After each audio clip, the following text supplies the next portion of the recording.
Next morning, Henry was enjoying himself enormously. "I feel so well, I feel so well," he sang. Trickety-tock, hummed his coaches. Then he saw some boys on a bridge. "Peep, peep, hello," he whistled. "Oh!" he called.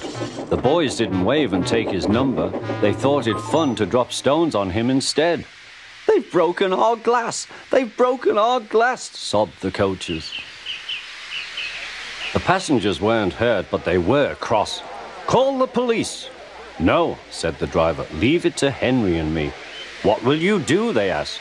"Can you keep a secret?" "Yes, yes." "Well then," said the driver, "Henry is going to sneeze at those boys."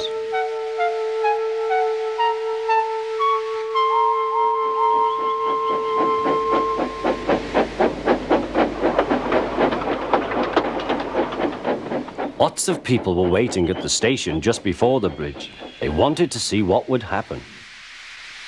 "Henry has plenty of ashes," said the driver. "Please keep all windows shut till we have passed the bridge. Henry is as excited as we are, aren't you, old fellow?"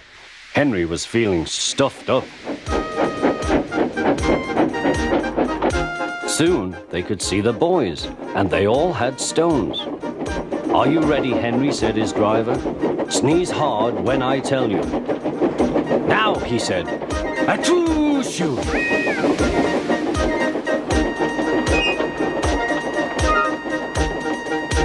"Well done, Henry," laughed his driver. Henry went home very pleased with himself.